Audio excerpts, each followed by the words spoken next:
It's really cool when you get a chance to talk with other boss ladies out here that are just doing it. And this is a fellow coach that I really look up to her because she's creating exactly what she wants. She's working with people and she's doing it in a space that I don't think I could ever do as part of my business, because it's just not my calling. But she's really so passionate about this, and so I'm excited to talk about what she does in her coaching, transformational work. Her name is Ozzie Osborne, and she'll tell you all about what she does. But I'm super excited. Ozzie, welcome to the call. Thank you, Tam. It is such a pleasure and an honor to be here. Thank you for asking me to be part of this. This is exciting. This is exciting. So before we get into, I know you're going to be speaking at our event coming up this week, and we'll talk more about that in a little bit. But I want to start off with just, what is your driving force for being a coach and also becoming an entrepreneur? My driving force is I would say my driving force is my life. I mean, it's what I've gone through, and I'm happy. Is that what you'd like me to share? Absolutely. Yeah. So about 8 years ago, I found myself on the floor when my life literally flashed before my eyes with the end of my marriage, and the end of the marriage due to an affair, nonetheless. And it was sort of like one of those like awakening moments of like, oh my God, my life is over. What is going to happen to me now? Literally like on the floor, and then weeks on end in bed, not getting up, not functioning. I have 2 small kids at the time. And I just was so stuck in this feeling of I'm not sure what words to even use other than I was distraught. I really was. Everything that I knew I had or I was no longer. And I literally didn't know where to begin. I didn't know where to start. I didn't know how to pick myself back up. I had a very successful career in jewelry making. I was a jewelry designer and celebrities were wearing my things. So I had a lot of responsibility there, but here I am with my life crashing down on me. And I didn't know I didn't know where I was going to live. I didn't know how. I mean, I think one of the funniest moments for me was literally in my head going, how am I even going to turn on my TV? I mean, like things like that, like small things that I didn't really, I depended so much on my partner to do so much in that around the house. And I was panicking. I was panicking because I didn't know what was going to happen. Aside from the fact that I was so hurt by the betrayal, and I just didn't know how I was going to pick myself back up. So I had this epiphany. I woke up one morning and I realized that I had this voice that said to me, you're going to be okay. Everything's going to be okay. Just trust. And it scared me for a second because I then got this tingling all over my body. And I thought, A, who is this voice? And B, what do you mean trust? Like trust what? Like everything, like my trust has been broken. Like, I don't even know how to trust anymore. Who am I going to trust? Like if my closest ally who was with me for 14 years broke that trust, how am I ever going to trust? But I chose to listen to it this time. I chose to dive into, reading articles, reading books. I started to go to workshops and trainings, and I started to really sort of I tried to figure out what was wrong with me, right? So that my beginning journey was really about discovering what was wrong with me, because I thought something was wrong with me. How could someone do this to me, right? And I came from a victim mentality, and I realized that I wasn't really getting the answers, that I kept coming into mentors and people that were telling me that I had to do the work for me. I had to take responsibility for me and for what had occurred. And part of me was like, what do you mean I have to take responsibility? I'm not the one that had an affair. And so I sort of spiraled into this confusion of not knowing where to even go at that point. Right. And, I signed up to go to a love and relationship retreat in Maui. And it was a huge commitment and a huge investment for me. And I knew that if I'm going to invest that much money in something, in myself, that this better work, right? And I had a call with a person that was enrolling me into this. And in the call, she had me set an intention, which I'd never done before, and had me take responsibility for my life. What was going on in my life? What were some of the limiting beliefs? What were some of the survival patterns? And there were all words I didn't quite understand. What do you mean I have limiting beliefs? And I started to jot down all this information about myself and things that I had made up about myself. And I started to sort of kind of go, interesting. Like, I've been saying this over and over and over. And at that moment of reflection, I realized that, and I connected the dots, that going back to the moment on the couch or on the floor by the couch when I found out about the affair, I remember that I had the same exact feeling when my father at age 14 asked me to leave the house, and asked me to leave the house because he wanted to work on his relationship with my mom, because that in my little brain meant that he cared more about my mom and cared more about wanting to invest in my mom, and asked me to leave because she gave him an ultimatum. Either she leaves or I leave. And my dad chose her. And so leaving the house at age 14, I left and moved in with a friend. And then I was there for about a year, and then they asked me to leave. And it was almost like this paradigm that was created for me, of this belief that I don't belong, I'm not wanted, I'm not loved, I'm not chosen, and I'm unworthy. And it sort of got imprinted in me.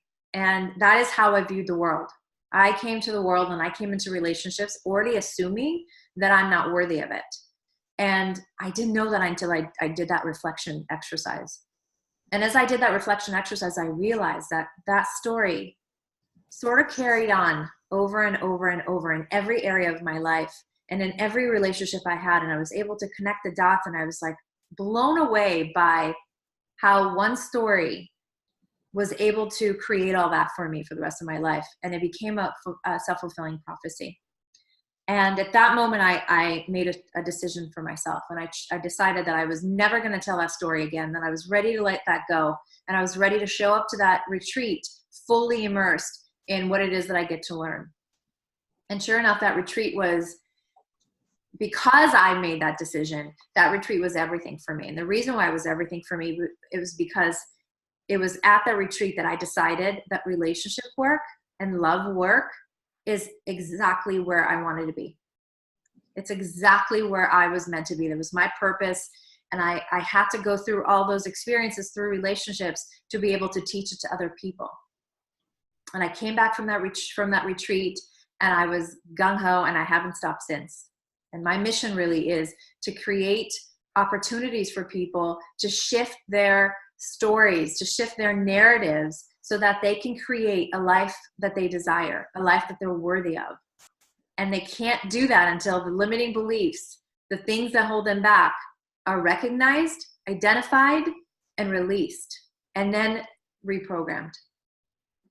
And wow, so much in that. I mean, so much I can relate to personally. You know, how we make our story from our youth, something that happened to us when we were young, become the story that we live by all the way into our adulthood, and it just keeps repeating. I can definitely relate to that. And so there's a lot of things that you said, and I wanted to pick up. One of the things I hear, even though you didn't use a word, is the word surrender. I hear that coming up, and as kind of a place that you actually finally surrendered right before you went to that event. And the other thing is just doing that self-work. And so let's start with that whole idea of surrendering, and then just talk about some of the personal development work you've done, because we both continue to do personal development in order to make those changes. So yeah, I mean, there's always more to work on. And that's what I've learned throughout this whole journey, is that you're never done. Right? I'm never done doing the work. It's continuous. And the surrender, it's so interesting because it's something that for a lot of people either don't resonate with that word, or they have an interesting relationship with that word. Surrender to me means the idea of letting, and this just happened to me this weekend too, so it's perfect. It's almost like sort of taking on that worry that comes about, right? In the reaction of an event, an experience occurs, right?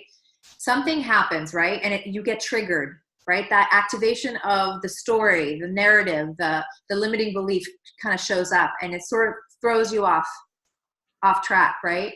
And most of the time we go into believing the story and then kind of spiraling out of control with it. We call everyone we can think of to validate that story for us, and we want to blame somebody else for it, and we sort of go into this, right?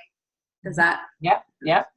And the idea of surrender, and again, I'll speak a little bit about what happened this weekend. I'm not going to give details, but something happened this weekend that rattled me a lot. I've been on a very clear journey the past, ever since January 1st, or even before that, just very clear and very determined and focused, and I mean, like I've never been before. And this really threw me off, right? And when it threw me off, I came home from doing a workshop, and when I came home, I was really welcomed, is the only word I could use, by a stack of letters that we received from someone with some bad news, or some I don't want to say bad news, but it was news that was not pleasant to hear in 14 different letters. And in that moment, my anger, I got triggered. How did I not know about this? I felt that I distrusted, and I called the person that was involved in this, and I yelled. I just yelled, and completely out of my practice. And then I went to a girlfriend's house, and I complained about it, and I kind of got it out, and I got it out, and I came home, and I said, okay, I got it out. And then it was that moment of, when you're talking about surrender, it was a choice, right? I was able to be aware of the fact that I was just complaining and precipitating that story, because it could have gone on for many days, it could have gone on for many months, it could have been really bad. I chose in that moment to forgive. I chose in that moment to surrender that fear that was coming up for me to the universe. And I literally said, universe, please take this away from me. Please take this and handle it the way that it needs to be handled. And immediately this feeling of, I got you, came about. And I almost went away from me. And it went away in such a way that was so beautiful, because I have such a relationship with self, and I have such a beautiful relationship with the universe, that I know that no matter what, the universe always has my back. I know that no matter what, and whatever it is for you, if you believe in God, whatever it is that you have faith in, right? It could be the cosmos, it could be whatever it is. When you surrender that emotion that comes about, when you surrender it and you say, I no longer want it, take care of it for me, it gets taken care of. Yeah. And sometimes it gets taken care of in a much bigger way than you can ever imagine. And again, I believe that every experience and every relationship is an opportunity for growth. It's all there for us to learn from. And that is something that was really valuable. When I surrendered to that concept, everything changed for me. And so in every moment, in every experience, in every relationship, you will, if you were in my brain, you will tune into that breath. Okay, not for me. I'm not in charge here. I'm only in charge of this very moment. I'm only in charge of this very, very, very beautiful space. And that's it. Yeah. That's amazing. So I really hear that. Like, I hear that, you came to surrender before you went to the event. And then you also surrendered to the fact that this was your calling. You were aware enough to what was going on around you to also start going that direction. So now you're in the personal development space and working with people. Can you give me some ways that people can work on themselves, like some tips on how they can, start to get that self-love and get that, realize the stories that they've been living into, that kind of thing? Yeah, the first thing I'm going to say is remove the thought that you have to work on yourself. Oh, yeah. Literally, like, remove that, because that's so much pressure we put on ourselves. It's literally giving yourself permission to experience it all, the good and the bad, and not make it good and bad. Just make it neutral. So it's learning how to neutralize every experience for yourself. So it really is if I could give you anything, it's starting your day off from a place of gratitude, starting your day off from a place of clarity, starting your day off from a place of breath and ease, right? Rather than the hurried and the chaos that we create in the morning, or on your phone and already emotionally invested in what somebody else is going through, right? It's really giving to yourself, filling your cup up so full that it's overflowing. And then you can give from the overflow to everyone else in your life, because most of us are givers, right? Innately, we're givers. And how many times have you heard of people just say, oh, I'm such a giver and everybody takes advantage of me, right? I give, and I never get back, right? It's also removing that thought, really shifting that thought for yourself, because understanding that you are responsible, you are 100% responsible for your part in any experience. You're 100% responsible for the perception that you have of that experience. And in a relationship, you are 100% responsible for the 50% of that relationship. Mm-hmm. And so is your partner. Got it. So what is your favorite aspect you think of coaching? I mean, I can feel your passion behind it, obviously from your experience, but what is your favorite aspect of it? My favorite aspect is the aha moments. I tend to speak sort of up here often, and I always trust that my delivery is landing with the people that I work with. And for the most part it is, because I'm clear about who I serve. And sometimes people kind of go, huh, what did you say? But for the most part, those aha moments when I can create clarity by maybe a few wise words, or maybe a few little distinctions for them, right? Even shifting little words here and there is extremely valuable. I love it. And so, what has been, speaking of aha moments, because I know we all have them, but what has been your most satisfying moment? Can you think of one specific thing that happened since you've been coaching? Or even just as an entrepreneur, something that's happened in your situation that just, you surrendered to it and it happened, or anything, any experience you have? Gosh, I don't know if I have one in particular. I feel like all my situations have been really great. Ever since I've been very clear, that's all I've been getting. It's collaboration with other people. It's meeting you. It's meeting some of the other tribes that I'm a part of now, and really building on that. And all these tribes and all the people that I've met are all in that self-discovery, but not only self-discovery, in the work and actually coming from heart rather than ego. And so I'm attracting these incredible human beings that are really up to big things in the world. And I don't mean up to big things by hustling. I'm attracting people who are doing the spiritual work. I'm attracting people who are doing the heart-centered work and the meaningful work. And that's the most satisfying to me. And it's hard for me to pinpoint one great moment.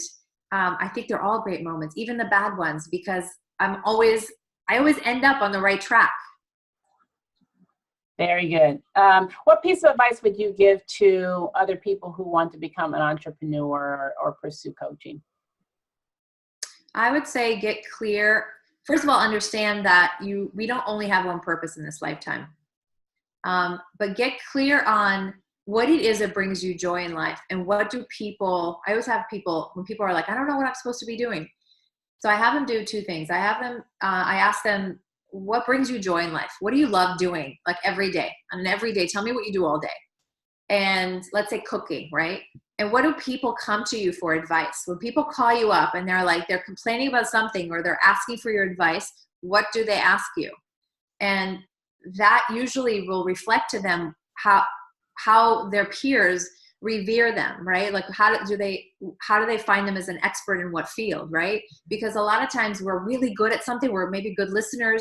Maybe we're good at giving advice about relationships. Maybe we're good about giving advice on food or lifestyle. If that's something people come to us, then we're considered experts in that field. And that's usually where you get to go, right? So find something that lights you up. Find something that you can infuse your joy and your expertise in. So merge the two, and then take one action step. Even though it's scary, like take one action step. Good. And What key activities would you recommend entrepreneurs to invest their time in? Self-development, 100 times a day. If you are not in self-development, if you're not seeking knowledge, right? And again, heart-centered knowledge, you are failing your, I don't like using the word fail. You're getting in your way. You're really getting in your way because you're most likely then coming from, I know everything. I don't need to learn. My whole thing, and also in surrender, is I know nothing and I'm available for everything. And there's something really beautiful in that surrender too. It's like, I know nothing. I'm a blank slate. And every time I go from client to client, I know nothing. I come blank and I listen and I pick up on cues and I see where they get to go. And I get to it. Yeah. That's really good. I think about doing self-development, personal development. Sometimes, we hear that a lot about self-development and working to improve, whatever areas you need to improve or get better on and learn. And I think it's like an ever-going process. It's not something you just do every once in a while or when you're in a bad place. It's like you get to do that every single day, all the time. So I think that is something you absolutely want to invest, like you invest your time in, personal development seminars, you invest your time in books and videos. And if you don't have much money to invest time or invest in, YouTube it. Google becomes your best friend, you guys. Every day. Also, ask for support. This is what entrepreneurs don't do often. You don't reach for support. You have so many friends that are doing so many things that could support you and maybe giving you one little thing. When I created my jewelry business, it was created because somebody gave me a tip on where to go to buy beads, and I started there, and then it continued. So don't be afraid to ask for support, because support is so important. We can't do things alone. We're not designed to do things alone. That's right. And that's why we have Women with Vision, really is why we have it, so that we can have a whole network of women that are about up to big things and about doing those kind of things that can support each other. So yeah, and absolutely. This is why I love that I'm part of this, because I'm totally aligned with that. That's exactly, we get to support each other. If I can't find something, I just started an accountability system with a friend, and we go through what our goals for the week. We meet up every week. We go through the goals, and the last question is, how can I support you? Or the first question is, here's where I can use your support. And it gets me into that. It reminds me of where I get to ask for support. Right. And it holds me accountable to it, because now I get to ask for support. It doesn't mean that I'm weak or I don't know because I don't know something. It means that I'm expanding. And again, my word for this year is expansion. And because expansion is important to me for growth, self-development is a necessity for expansion. That's right. That's right. What business or personal development book would you recommend, or have you read lately that you recommend? I've read so many. Oh my God. I think that if I could say one book that changed my life was Conversations with God. I think that was like the first book that really set the tone for me to have it's almost like that surrendered experience of like, I could have a conversation and really realizing I'm just having a conversation with myself. So it's like creating that intimacy with myself. That book was like remarkable. It was so short, but so impactful. And it's absolutely hands down my favorite book I've ever read through my journey. That book has made a big impact on people. I had another friend that recommended that book to me, and he kept bringing that up. And I noticeably noticed a difference in his life after reading that book. So I will, definitely co-sign on that. And I have a book in my library that I haven't read. So I'm gonna pick that book up this week and read it. But Conversations with God, definitely put that on your list of books to read. Thank you for that, because that's a good reminder. I'm going to read that one. Okay, so last question before we get into what we're talking about this weekend. If you had a magic stick, which 3 things would you change in the world? So 3 things that I would change in the world would be, I would take out war, right? I would take out suicide. It breaks my heart. Mm-hmm. I would change the way that we interpret and commit to our lives. Yeah. And I want to add one more thing. Mm-hmm. I would also change our education system. I would absolutely 100% infuse, because I see what it does to my children when I speak to them and I educate them on self-development. I actually buy them books. I bought the seven habit, whatever that book is. 7 Habits of Highly Effective People. Yeah, and they have one for teens, and I'm having my son read it. And I also am having my son.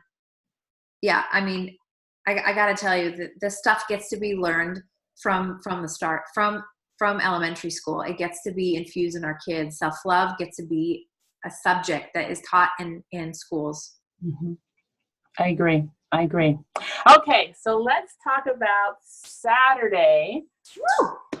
So Love and Relationship, Love and Connection event is really all about, when I came up with this idea of doing this event, it was not so much about finding a relationship as much as it was about self-love.